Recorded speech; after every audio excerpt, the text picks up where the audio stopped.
I go and I cast to the left side of this pile, and this dude in his Triton rolls up on me, fishing the same pile and I'm fishing. And I said, who the heck does that guy think he is? It was not the same pilot. It was the same pilot. No, who would pull up to the same pilot? I know, that's what I asked. Okay, can you believe that happened? It was not. It was in the rules, though. You could easily do that. I literally called Trip. And at that moment, everybody started hating us. Are we recording? Speed. Welcome back to the channel, guys. I have a very special guest. This is a guy that I live with every day of the year, dang near. Man, I see you way more than I see my wife. Jacob Wheeler's in the house. What about it, my guy? My guy. Hey, that's crazy. Yeah, that's for real. We spend more time probably with each other than we do our wives. 100%. Does that make? Well, I was about to say, are we? No, go. We're not going to go there. We're friends. Oh me. So what we're going to talk about today or tonight is, number one, we just got done fishing all day, and it has been an epic grind.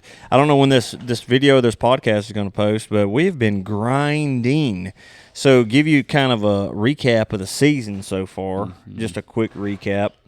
Every tournament seems to have been a grind. Yeah, I mean, you know what's crazy is it just, when you get out there, this is the thing. The weights on paper look great a lot of times. Yep. And the weights don't always tell the story. Mm-mm. You know what I'm saying? Mm-mm. I think in that scenario, like, obviously you look back at, like, Murray. I mean, Murray, obviously it was phenomenal.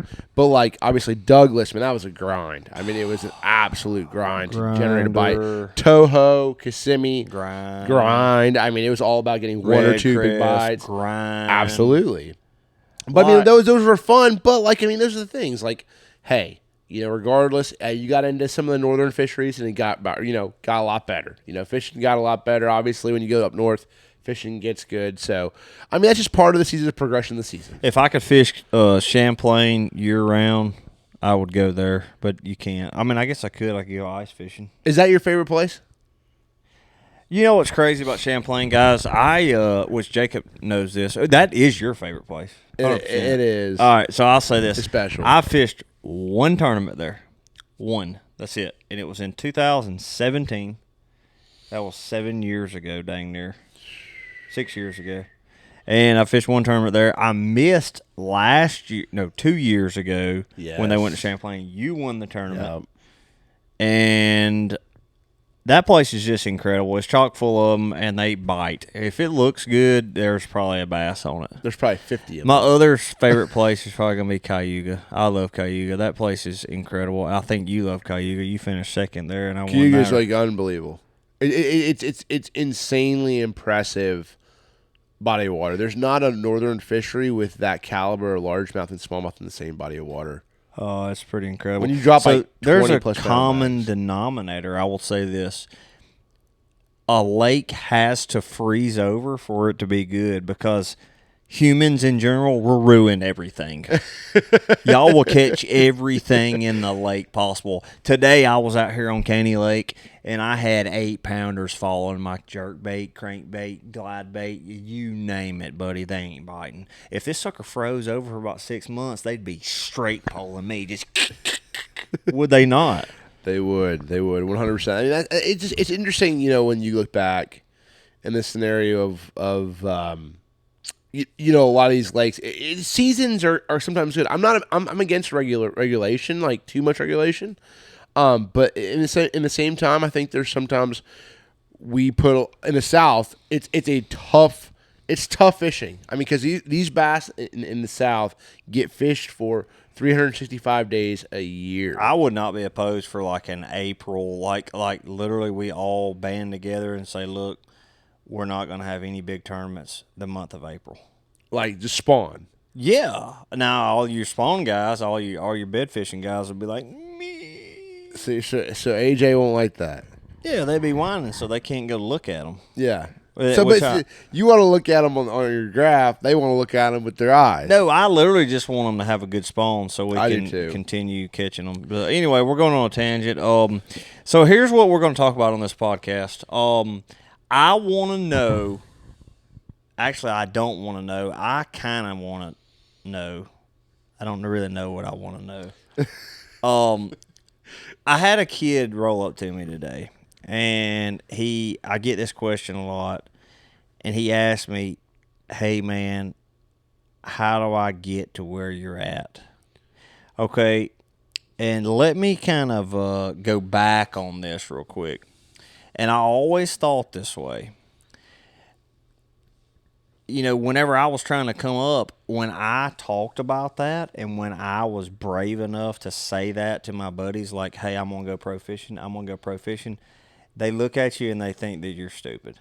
Mm-hmm. They look at you and they're like, well, how you going to do that? How you going to do that? And now they're like, how did you do that? It's past tense. You see what I'm saying? The same ones are like, oh, man, I'm pulling for you. I'm like, about 10 years ago, you were laughing at me. But when that kid asked me that today, it really hit home because I was right there with him. And now, like, I know he's 16 years old. He was telling me, man, I'm eat up with it. That's all I care about. I'm like, dude. And I just sat down and I talked to him for like 10 minutes, just telling him, like, look, here's how I got started. But I want to know how you got started. That's interesting. I mean, I obviously. Who inspired you to love this game? Obviously, I look back and my dad, had a big impact in that just because he was a fisherman. He wasn't a tournament fisherman. My uncle as well. So my uncle and my dad both fish club tournaments. Right. And so they that was sort of like the start of it all. You know what I'm saying? Right. Really for me, but like what you said, like I look back and I sort of try to understand like where, like I think it's the most asked questions, like how do you get to where you're at? Everybody asks that. I mean, I want to talk about where I came from, but I'll answer your question, but I also think there's something really valuable there because I think we both sort of sit here and we think about this as like, what is the best advice? Like I sometimes, like, it stumps me sometimes when a young angler comes up to me and says, how do I get where you're at? And I'm like, dude, I don't even know how I got where I'm at. Dude, you know what I'm saying? Like there's a scenario of like holy crap, it happens, like this. And it's like, I'm going to say this. I think the number one thing that you have to do, it ain't even what you have to do, it's what you got to have, is an intrinsic motivation to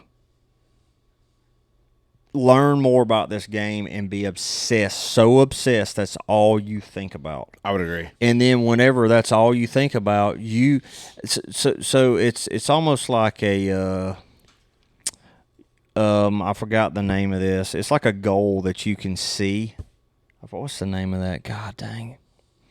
I'll think of it here in a minute. But anyway, it's like a goal, and you intrinsically make moves in your life to reach that goal. Mm-hmm. You don't do it just on the conscience. You're not like, hey, look, I really need to learn how to catch them on a crankbait. That way next week I can catch them in a tournament. You're putting it in a file cabinet. I remember when I was a kid, I would go to the pond, and I knew how to throw a shaky head. I knew how to throw a spinnerbait. I seen Denny Brower flipping a jig. And there was one laydown in this pond right above my house. And I intentionally went by. I saved up. I had a little money. I went and bought like a $5 Denny Brower jig. And I put a chunk on it, the same one he did. And I went to that pond. There was one laydown in that whole pond. And I never threw in it other than a spinnerbait. And I went in there and I flipped a jig. And I remember it was underneath a willow tree. And I caught one on a jig. And that was my first jig fish. Jeez. But I remember that little bitty stuff, but I was so ate up with it, and I still am to this day. Right. But there was no doubt in my mind. You know what I'm talking about. There was no doubt in my mind. I'm going to make this happen until I don't care if I'm 50 years old. I'm going to make this happen. That's the biggest thing I think. There was not a plan B, C, D, E. It was just that's the plan. That I think that is the biggest thing. That is the biggest thing. There is no plan B. There's a full commitment. Now, if you're 1 foot in, 1 foot out, you're just not going to make it there because there's too many people that are like that. There's a if you're 1 foot in, 1 foot out, and you're thinking about what I'm going to do. Now, listen, I'm not saying you can't don't. I mean, take care of your school and make sure that you're on top. You're going to school and make sure that you put yourself in a position and get a good education. But what I'm saying is, if it comes down when you get out of school and you're like, look, you get out of high school, you get out of college, and you're like, look, I'm just going to try to make this thing happen because I don't know if I don't do it right now, I don't know if I'll ever have that opportunity to do it again. You know what I'm saying? I think there's so many people that I know that are like, man, I wish I would have tried. 100%. I wish I would have at least tried it. Right. Now, this is the thing.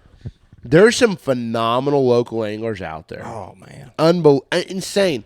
But just because you're a phenomenal local angler does not mean you'll be a great national angler. Be straight up with you on that. That's facts. That is not. You have to be very versatile. You have to listen. There's some anglers around my house that are, dude. They will drop bags every day of the week. But versatility is everything when you go national. When you have spotted bass, largemouth, dirty water, clean water, spawn, offshore. It does not matter. You have to catch them every single day you go out. I will say this. So to kind of sum up that question of how you do it, I would say number one, be obsessed with fishing and learn as much as you can. 100%. I've did a video and a podcast on this before, but I mean, I figured I would join in Jacob and get his input also. But dude, I still love this game so much. Still to this day, I'm obsessed with it. And even when it's grindy, the best feeling ever is when you get that clue. It is. When you get that one clue and then you can run with it. Oh, there's nothing better. It feels so good. Being able to run a pattern is insane. Oh, it feels good, buddy. Or finding a sneaky school or somewhere off a little sneaky little corner or something, and you're like, oh. Like, there's something special when you feel like you figured something out. Yeah.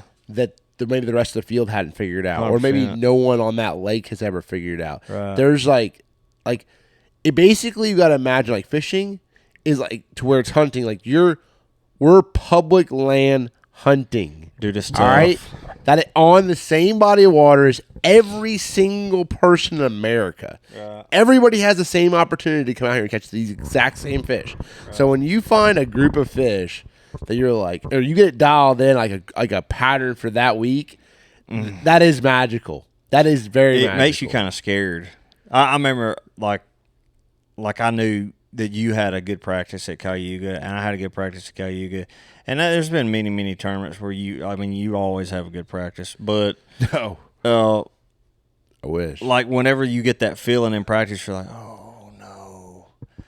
Can it be? Oh, no. I Can know. it be? Is it too good to be true? Yeah. Y'all know that feeling. But anyway, to kind of sum up that subject, three things. So you say number one. I'm going to say number one, be obsessed with fishing. Like fish as much as possible. And let me touch on this another thing. Everybody is so concerned with sponsors, okay? Dude. That this is a different subject. We're talking about, if we're putting the puzzle together, the foundation. Here's the foundation. If we're building a building, the foundation is your fishing, your abilities, your knowledge. Basketball. If your foundation is your mechanics, free throws. Yep. Dribbling the ball. Passing the ball. 100%. Bounce pass. All of that. You better that's your foundation. That's the fundamentals. Yes. So this is your foundation. And if you don't have a good foundation, you can be at the very top. But guess what? It all falls down. You have to have a solid foundation. That's fishing. That's your personality. That's your commitment. Yeah. That's you on a Friday night. Hey, we're gonna go to the football game. I got a tournament on Saturday, but I ain't really rigged no rods. And that's that Saturday morning tournament, and you break off the first cast because you were too lazy and you didn't take time to rig your rods right. Like, that's the foundation. Yes, I agree. So that's number one. Being obsessed. The foundation is number one. Be obsessed with fishing, and you have to be all in. All in. And anything that you do, I feel like that is a huge deal. And the third thing is, it is something that you can't. You just have. It's the simplest thing. People always ask me, like, how do I know when I need to go to the next level? You have to win. You have to dominate or do it. I would say this goes back to that. Have a plan. Yeah. Okay. Have a plan, and when I say a plan is, it's the same way with basketball. It's the same way with baseball. Yeah. And I told this kid that yesterday, 16 years old. I said, "You play any sports?" He said, "I play baseball." I said, "Okay. If you were a pro baseball player, how do you think you get to go pro?" "Well, I get good around the house, and I get a scholarship." And then I said, "Exactly. You play minor league. I mean, you play like minor league, as in like middle school ball. Yeah. You play high school ball.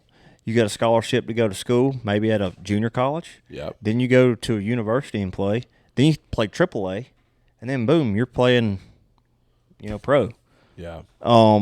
That's how it you goes. might be on the Braves. Who knows? It's a progression.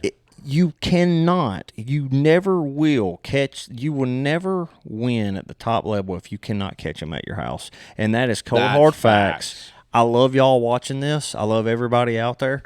If you cannot win, and I'm not saying that you need to win every tournament at your house. I can't win every tournament at my house. I don't even know if you have to win every tournament at your house. You just need to be. You have to be very in the top consistent. percentile. Yes, you need to be top 10%. Yeah, let's say you you need to be fish up there consistently. Let's say out of 20 tournaments in the year that you fish, if you don't win any of them, you ain't ready yet. I don't think you're ready yet. You don't win any of them. Well, it just depends on what tournament you're talking about. If you're talking about Toyota Series. I'm just saying, or if you're talking about, like, Saturday morning, like, jackpot tournaments. Yeah. At the lower level. Yeah, like BFLs, you would, if you make top BFLs 10s, are super hard to win. That's what I'm saying. So, like, if you're making top 10s, giving them, consistency. The viewer. Consistency is the name of the game. Facts. Okay? Yeah. So, you do not have to win. There's anglers that fish professionally that still have not won a tournament to this day. 100%. And that's ultimately what it comes down to is, like, it's really all about consistency. You have to be consistent. So, well, we'll talk more about this here in a bit. We're going to take a little time out. Let's take a little break. We got a basketball game going. We took a little break. But anyway, off of the subject of trying to make it pro, I think that's for another time. Well, I think this is the thing. We have so many crazy stories, man. Obviously, one thing that, man, it's been a wild ride. Hanging out with you, man. Unbelievable! It's been great. And the ride that we've had, our friendship, man. It's been you're like a brother to me. Obviously, Mark is same way, Adrian. But it's crazy to think back, like where we started from. Like, all right, I'm gonna tell you guys a story real quick here, though. I'm telling them a story. I said, well, I meet DC now. DC, now this is facts. I swear this is facts, okay? The first time I've never met him. I'm fishing a bridge. I'm not going to say where. Listen, I'm fishing a bridge. I was not on this piling. I'm fishing a bridge. Listen, y'all, I'm telling you. I've cast this bridge. I've been there, cast. I just caught me a 3.5 pounder. Hey, I'm talking a piling. I'm not talking a bridge corner. I'm talking a piling.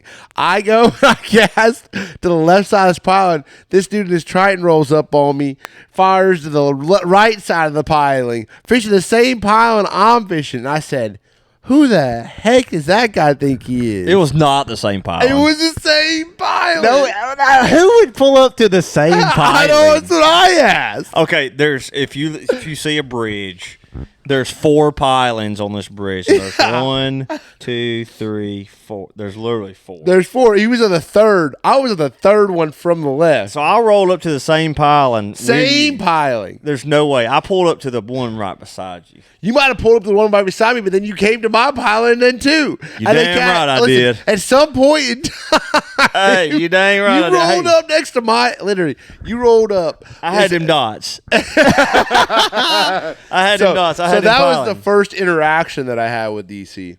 Now, the first time I actually got to meet you was the open that we fished at Douglas. Yeah, I was bumming hooks off of you. Yeah, you were like, yeah, yo. I was bumming hooks, and then I bummed off of Mark's. Off of Mark, I got some Tatsu line. Some fishing line. Yeah, and what was crazy is like, well, it wasn't crazy because I knew I was broke as a joke. Like I was broke. You were like, I need Like some dang hooks. I need some dang hooks, bro. I can't buy those hooks. You talking about somebody that came from the gutter? Like, You were like, like- like I didn't have no money to buy nothing. Like I was, yeah, I was strapped. But I honestly, I've been there. yeah, I know. 100%. It was bad, and I think anybody starts like that. But that's how we met. That's how we met. Pirated your bridge piling. You pirated my bridge pile, then I pirated your boat the next season. He did. He pirated my boat. Hey, that was a weird deal. Okay, That was all right. So quick little story. So I'm on my first term of the year now as a professional. It was on Cherokee Lake. I'm sitting there fishing, and I had a good day one. I had like 15 pounds, I remember, and then we go back out second day, and I had lost like 2 or 3 3-pounders, and I was like, God dang. So he rolls up, and I had like 2 or 3 fish in live. I think I had 3. I don't know what I had. I wasn't hitting on much. I mean, I had like I think I had 3, like a 2 3-pounders and like a 2-pounder. I was having a tougher day. But anyway, Jacob just rolls up out of nowhere. This is day 3. This is day 3 Yeah, after day the 3. cut. Yep, after the cut. Yep, I made the cut. Yeah, I Yep. made the cut. I was You made the honestly just happy to make the cut and make 10 grand. Yep. I was literally happy. Especially your first professional tournament of your career. Yeah, 10 grand is a big deal. Yeah, I mean it's a huge deal. Yeah, big deal. And anyway, so Jacob rolls up out of nowhere. Woo woo! Sets the boat down, and he was like, "How did you get the? Can I say this? You would. How did you have the balls to roll up to me and ask to hop in my boat and fish? Well, Hey, can I finish the day out with you? I was like, he's either going to say yay or nay. It's one or the other. If he says no, I said, ain't no problem. Can you believe that? I said, well, look, so my thing was, hey, look, I said, I figured payback for them hooks I gave you at Dave Douglas. I mean, hey, here's where I'm at. In my mind, I'm like, right now, at this point in the game, if your trolling motor batteries died, I just tell you to go find some new batteries. I would have too. I would be like, bro, I got stuff I got to do. Woo woo. 100%. Hey, we got Mark in the background back here. Mark's laughing. 100%. I don't know if I could. I would have don't said know. too. No, I would agree. But you were green. I was a little bit still green. I didn't still figuring. Well, it you out. had a good bag too, and you were like, "Hey, I'm in contention to win." Or That was more so what it was. It was like, hey, look, if you can, cool. If not, it was like, dude, let me fish with you. And you're like, so he hops in the boat, and I told him, I was like, "Yeah, dude, run the trolling motor. I don't care." so I put my stuff on. I don't even know if that was. Can you believe that happened? It was not. It was in the rules though. You could easily do that. I literally called Trip before I even approached you.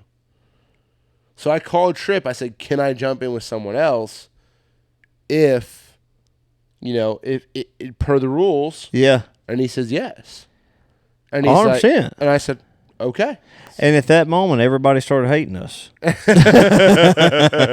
So that was craziness. That was freaking crazy. They changed that rule right after that one. That was a very wild. interesting time. That was interesting. Hey, all I remember in that whole deal was literally I roll up on this place, and I idled it before. Like I was idling stuff, and they were dinged up on it. Like before I rolled up on you, I'm like, bruh. Like Your troll motor's dead. You can't paint. You can't do nothing. but I knew they were on it like hard. So then I run over there after we jump into you. I run over there, and you're like, I'm like, are you ready? Ready? We drop down, and it's like, doop, zzz. I catch a stripe. And I catch like a 3.5-pound smallmouth. He catches a stripe. He drops back down, Breaks off. sets the hook, breaks off. I On already your rod. No. You broke off on yours Did I? first, And then I broke off on yours. and then you broke off on mine. And then I asked him, And then I you said, caught what another size stripe. line is he throwing? 6? I was throwing 6. I was. Man, you could have had some 12-pound gold label on there and whacked them like dupe. I could have, but I already caught like I think on that rod I already caught like 10 smallmouths. So that's why I was like, Unbelievable. But on that one, so I wasn't using that one. But anyway, so I got to tell you the end of the story real quick here. We roll up to this spot, and so I already like since the last place, I already caught him, and like DC, he's like, all right, man, we roll up to this place. I'm like, here, you get your first drop. Like, dude, I hella appreciate that. Like, you didn't have to, and so we roll up there, and it's like the best place I had. It was the sneakiest place and the best place I had. I'm like, you drop down. He drops down. He sees the rock. Goes down. You can see like this is all 2D. This is no like forward facing sonar. This is none of that. Yeah. All 2D. It drops down. His bait's coming down and them suckers are coming up. And it's doop. Zzz. I'm like, yes, he's gonna catch a 3.5, 4 pounder. So I'm like just dropping my stuff down because I'm like, I know they're there. And this sucker comes up, jumps, and I was like, it's like a 2 1/4. And I said, dude, I ain't calling. I didn't say that. I was like, I ain't calling that small here ever. Anyway. But anyway, so hold on. I'm going to say hello. So like it's a 3.5. I ended up winning the tournament. Like, long story short, I hella appreciate it. I was the assist. You looked out. You looked out. Like we're watching basketball. You really assist on that team. And then you come in slam dunk. That's exactly what that was. Alley-oop, baby. But hey, look, and then you space jam that. Anyway, so I mean, just thinking about, when we man, just looking back at all the times, man, like it's been a good ride. It's been a wild ride. When did y'all start rooming together? When did the whole crew start rooming? So I stayed with Clint and Russ for a while, and then me and Mark and Jacob stayed together. I forget the first place. Where? I want to say it was. I think it was. No, it wasn't Sam Rayburn. It was not because I was staying with. It wasn't Toledo. I'll tell you. Was it like lacrosse? Did we start staying together at lacrosse? No, I'm gonna tell you where it was at. The it the AOY championship? I think it might have been. Was it? At lacrosse, we stayed in hotels at the Quality Inn. Remember? Yeah, we did. So we started actually getting. I think we started actually getting houses at the AOY championship when all them mosquitoes flew in the house. Dude, them 100%. I opened the door, mosquitoes. I heard people slapping all night. Pow, pow. Oh my gosh! I remember that. Oh, speaking of the mosquitoes. Nah, I ain't a mosquito. But yeah, that was the sort of start of it. All right, so that was 17. That was 17. That was fall 18, of 17. 19, 20, 21, 22, 23. 6 years. 6 years of hanging out. Oh my gosh. Rooming together. 6 years. Dude, that's crazy. To really think about that. 6 years and a few trophies later. I know. All right, so out of all the tournaments, what's the one tournament you'd really like to have back? Ooh, that's a good one. Out of the last 6 years, out of the one last tournament 6 that you're like, years. Dang. I don't know. I've made a lot of dumb decisions. Hindsight's always 20/20 whenever you're in these tournaments because you're like, God, why didn't I do that? Why did I do that? Mm-hmm. I've made some dumb decisions before. In hindsight, in these tournaments, I would like to get back. I don't know, recent or a long time ago, because I'd love to get back a lot of them. I would love to get back today when I lost that big one. Yeah, I'm talking like all time would have loved to get it back. Yeah. I would probably say. Is there like a tournament in your mind you're like, wow, dude, I believe that, or was it top 10, or was it like an Angler of the Year thing, or was it like a opportunity, like what? Was it like a cut or something that you just like you felt like? I would love to get back Sabine River. Sabine River? Me too. I would love to get back Sabine River in 2018. For this reason. I made one of the stupidest decisions of my career. Huh. I remember this. I ran to that little square lake. Yep. Well, day one, I ran to Taylor's Bayou, and I had I had 4 fish. I could not catch one more keeper. I think I remember that. And I had like 4 for like 11 pounds. Mm-hmm. Good bag. Yeah, it was really good bag. I needed one more, and I'd have been sitting right. Yeah. Okay? I think I had him hooked on, and he'd come off.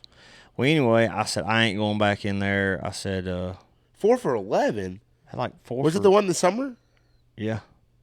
No, you didn't have 4 for. You had 4 for 11. I was sitting. I had like 9 pounds, and I was like 50th.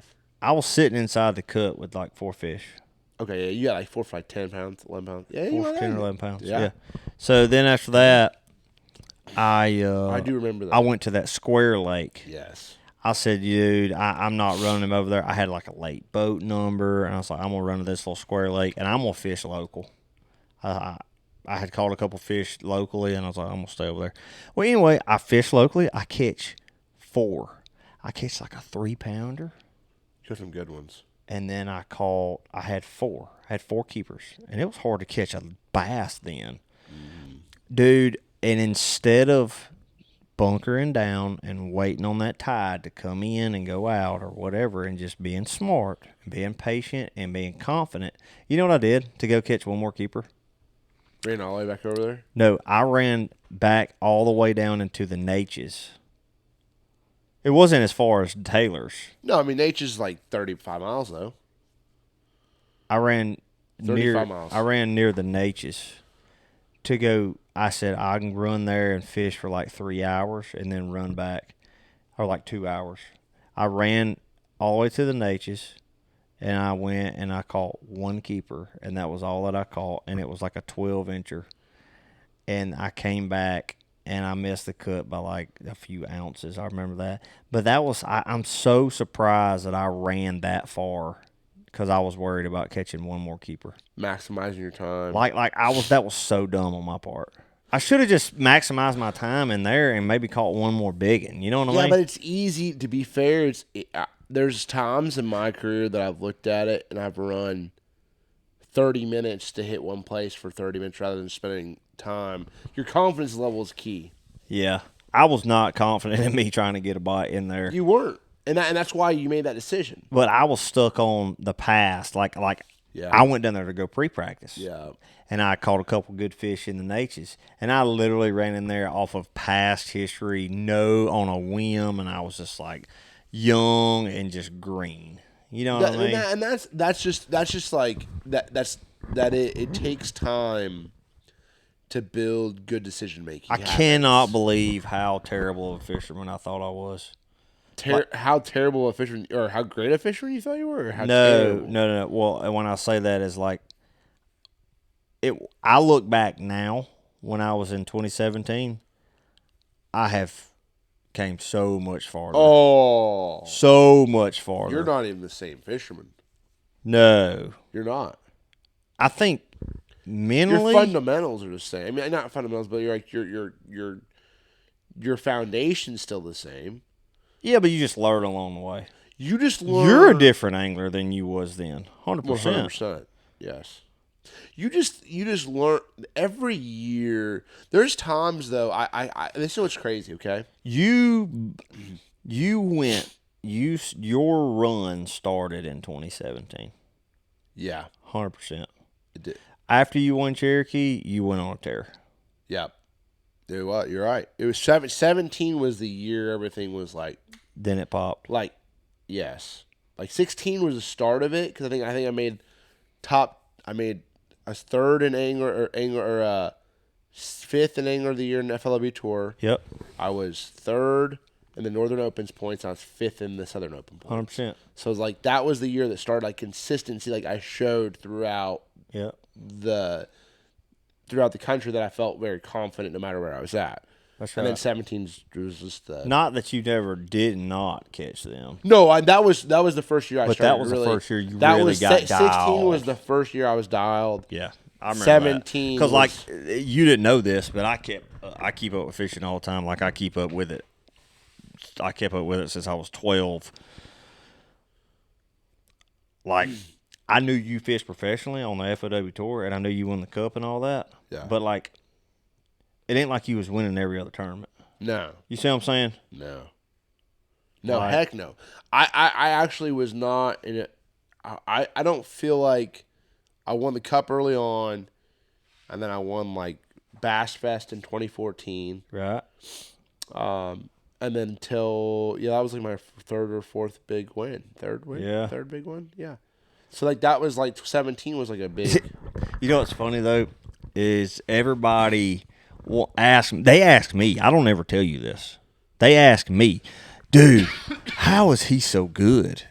How is Jacob so good? I'm like, all he does is eat, sleep, breathe. He that's all he cares about is fishing, dude. I said, and number two, Jacob is not a rookie. This guy is a seasoned vet. See, ever since you were 20 years old, you have been rocking and rolling out here fishing Toledo Bend, Okeechobee, freaking New York, Mille Lacs, Minnesota. You've been getting after it hardcore, and you're on the up and leading edge of all the technology. Like Yeah. literally, you won at Chickamauga in 2014. Yep. Okay, you were 20, 24. 23, yep. 23.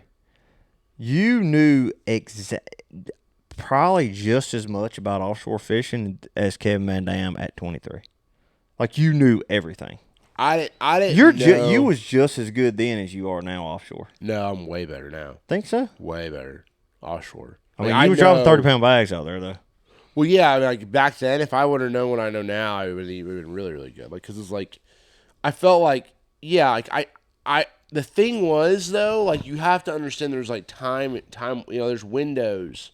Like Tennessee River offshore fishing was still cool, and it was on the cusp of it. Like Lake Master hadn't come out like all over the place. Oh, you had gosh. Navionics. Like you had a Ruined the graph, and you had to know what you're looking for. There wasn't a ton of YouTube content showing you what a side image Right. looked like. Like you had to know what the heck you were looking at. Now, it's not elementary, but it's the point where about every Toyota Series bass open angler can do. It's they can read the mainstream. graph. They can It's- read a graph just as good as you or me. It's like commercialized now. Like it's like Gulf Shores. Yeah, I mean, this is the thing. Okay, it stinks because like that's one of my favorite ways to fish. Can't do it no more. There's only so many groups of fish to get out, That's what Andy Morgan says. and so once those are found and once those are given up, That's it. they're done. Yeah. Like they'll be there for 2 weeks now. So this is what's crazy. Okay, I'll tell you a story. So in Chickamauga, I know we're going off on this, but like on Chickamauga, they would literally go and be out offshore until late September. I would have 10 schools on Chickamauga. Danged up. I'm talking dinged up from starting in June in late May all the way to September. And dude, every time when I got home, I could roll up and catch them every cast because they never got pressured. Right. They never saw a bait. They stayed there because they weren't pressured. The Right. reason they leave those offshore It's places pressure. is pressure. 100%. That is the thing. All right. Same thing. Okay. Let's just go back. Let's go back to the Coosa River for me. Here Yep. we are. All right. I remember a time where you could go to Lake Jordan, and there was a few select places on Lake Jordan where they got out really, really good. Chris Rutland, Russ Lane, Trip Weldon, all them guys, they really were like the founders of a lot of that deep cranking stuff and like learning it. I remember fishing tournaments against Russ literally when I was 14. I was young. Like we're talking about 2004. And I was fishing against Russ and them down there. Didn't have a clue. They come in with 23 pounds of heads. And I'm like, how are they catching these? And I would go and swim and jig all day, and I go catch me about 14 pounds. Well, they called them all cranking. That's when they got out. Schools. I mean, busting them. And now you go to them same places, you catch 11 pounds. If you can get on any of them. And I'm going to tell you something else. I have this, and I'm going to call out a couple of little kids. I'm gonna call out these boys. No, I know a couple kids. They're some good guys. But I had one come up to me the other day and was like, "Yeah, I caught them on that community stuff up the river." I'm like, "You mean all of that sneaky stuff that got exposed 6 years ago, and now it's turned into community?" That's the most depressing thing in bass fishing. It is because you don't. Something that's so sneaky, so like I've won so much money on a place, and I've learned it, and I know every cast, I know everything about it, and there used to be big ones there, and now it truly is community. We're becoming old crotchety old men. Is what you're doing. You know, it is true because that's how. Listen, when we were growing up, we're like, yeah, man, you know that giant community hole out there, that big island head on Chickamauga? You're like, yeah. There was a time. Well, that was not a community hole. 100%. There was a time. There was a that time. was like that was the sneakiest stuff on the pond. The biggest school got there, and only like 3 boats knew about it. 100%. You imagine that. Yeah. But that now it's like a subtle little turn that somebody saw you on, and then, or like I had to give up a lot of stuff at Chick, like for that super tournament. It was just like You didn't I give gave up it all- much. You the- took your boat wrap off like a boss. Well, that really what messed us up was the BPT event. That really gave everything up.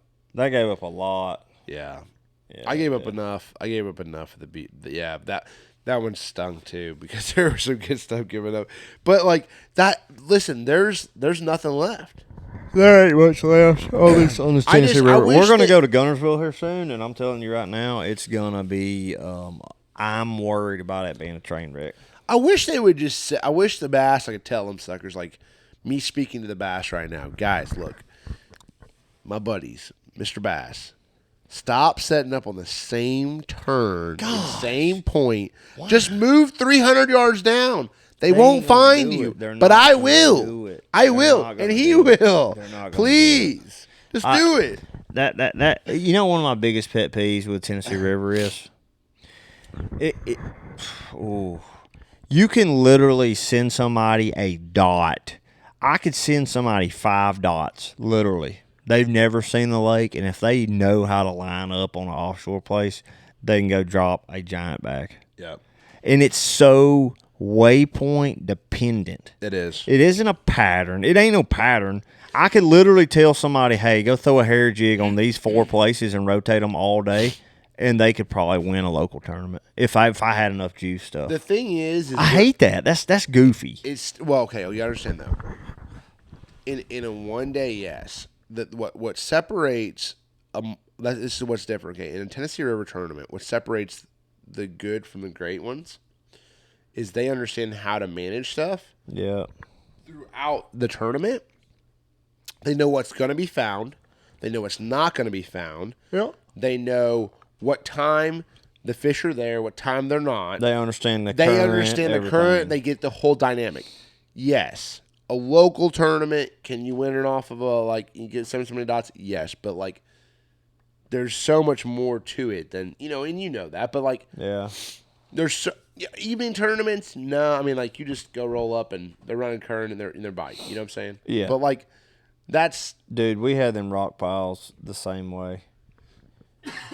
You There's- got dialed in. Yeah, there's rock piles like up the river and all them rivers. I got to touch on this before we close. I want to hear it. It's all right. So, dude, we had all these rock piles. I haven't talked to you much about this. So, like, I'm gonna say this below Neely Henry Dam, below Logan You had Martin them all. Dam, below Neely, Logan, The Coosa River. Lay, Mitchell, anywhere below Neely Henry Dam, You had a. all the way to Selma. I'm not playing. I'm even in the rapids below Jordan Dam. Remember me and you went up Yeah. there?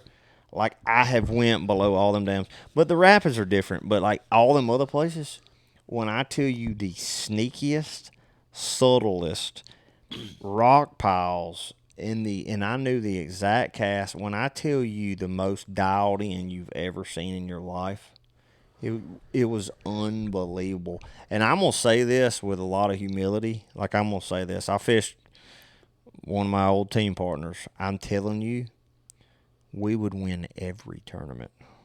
Every tournament. Gee. I mean, it was insane. We go up there upriver on Logan, and we'd smash. And we'd go upriver on Lay, and we'd smash and get like fourth place. We'd go upriver. But anyway, we used to go upriver a lot, and then all that stuff got mainstream, dude. It Yeah. just did. It's the same way, the same subject we're talking about. You can't you know even. what's- I can't even rotate on rock piles in a three fish derby in a 3-hour tournament on my home lake. I got like 12 different rock piles that I normally rotate on. I can't even hardly get on them in a 3 fish. You know what's hurt that the most too? Me. Social media. Well, social media and me Social media has hurt that a lot. and my rap boat. Yes, you hurt that bad. Ooh. You hurt that bad. Yeah, that was horrible. That wasn't the smartest idea. The rat you should have, if you could have had a tin boat running around. But this is the thing. Like that's part of it. Like, and that's what stinks. We talked to Kevin about this the other night. I know. So we're sitting there talking to Kevin Van Dam, and we were VD. VD, and we was like, we can't blame anybody but ourselves. I said, Kevin, you started all of it. I said, you taught him how to throw a hair jig. No, I You did. know actually who actually put me on that game in 2012? Who? Or it was Mark Rose. Really? Mm-hmm. Wow. And before that, I actually learned about it in like 2007, but I was actually on it with a swim bait, not that same retrieve. That's incredible. 17 years old, I was catching like that. Not on a hair jig, but on a swim bait, like that exact same retrieve I do right now. Wow. I didn't even know Kevin even threw one then, but they got away with murder for years on that. Oh, they got away with it. Murder. Well, we got away with four faces sonar for a little bit. Yeah, Now it's yeah. like, meh, meh, meh. Well, so imagine if that was back in the day though. Oh my gosh. Like if it was back in the day and that like a 4% owner came out, and you could have had that like no live, Ooh. no no YouTube. Oh no yeah, back in the day, internet. they You got would have away had it for because it 10 wasn't a bunch of years. live. 10 Exactly. years. Yep, you could have it wrapped up. You would have dominated the sport for 10 years. Well, Kevin said the other day, he was like, "Yep." He said like throwing a jerkbait in the summertime. yes, Kevin had that to himself forever. yes, he did. He would go to some of them summertime tournaments and just smash smallmouth or smash this and that, Largemouth, and nobody spots, knew he was throwing a whatever. jerkbait. Not Yeah. one person, and everybody's dragging shaky heads in Carolina rigs. Yep. So Kev is like, but yeah, I mean, it's worse now than it ever has been though for us because like, you say you learn this the moment you learn something, which a lot of times we learn it on live, like while we're fishing. yeah. You guys know it just as soon as we do. That's Well, then all you gotta do that's is the trick. research tournaments.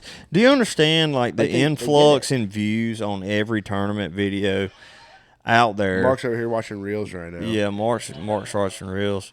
So like, Unreal. think of it like this: before this tournament on Caney, everything's public knowledge. You guaranteed they went back and watched every little thing about live from that heavy hitters event. Yeah, I mean from that other event. Yep. And you don't think I'm gonna look into the camera on this one. I know y'all be screenshotting.